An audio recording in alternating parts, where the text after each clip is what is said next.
It's all over. Harry and Meghan trouble on Paradise as desperate on finding way to return palace. Meghan Markle and Prince Harry have to return to the UK eventually for the publicity it would bring them, a royal expert has claimed. Meghan Markle, 40, and Prince Harry, 37, have sparked questions over whether they will return to the UK as a couple ahead of the Queen's Platinum Jubilee. Royal expert Neil Sean has claimed the Duke and Duchess of Sussex must return to the UK for publicity. He claimed they would get worldwide headlines from the trip.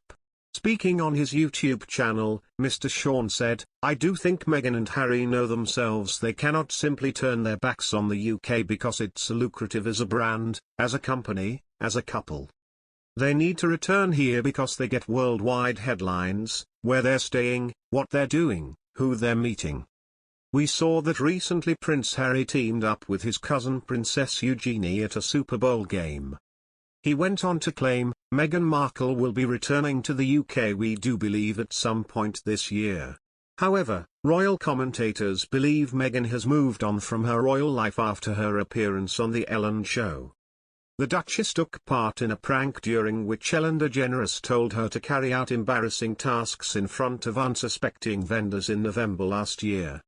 She was encouraged by the chat show host to eat a tortilla crisp like a chipmunk, refer to herself as mummy, tell jokes and hold a crystal up to her face. Royal commentators Rachel Bowie and Roberta Fiorito branded Meghan's prank as cringe on the podcast Royally Obsessed. Ms. Bowie said, "Obviously this is a person who has serious FS to give about anything.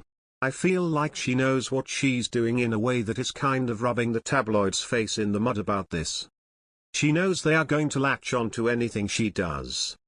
To me, this is a person who is really feeling free about who they are, but it's also so uncomfortable."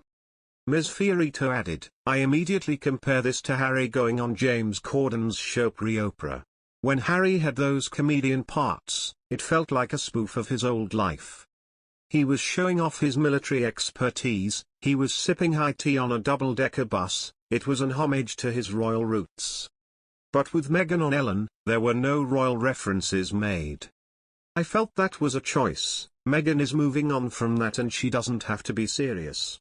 Prince Harry and Meghan Markle's plans to separate themselves from the royal family will be ultimately unsuccessful, UK media correspondent Neil Sean said Tuesday.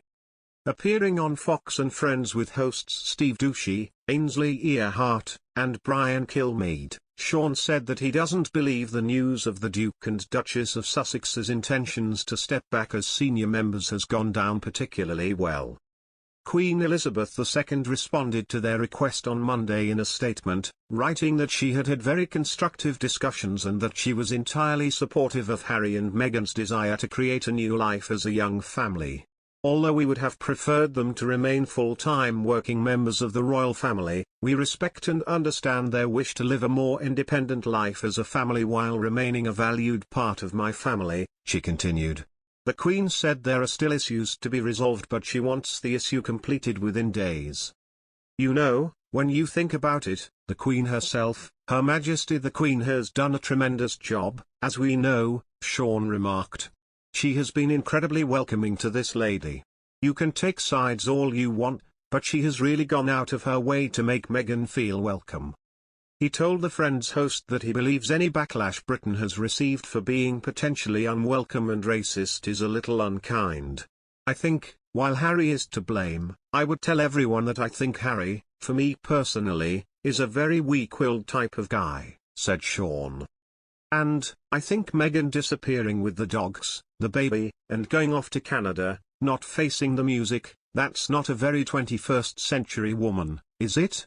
he asked. "Century woman,"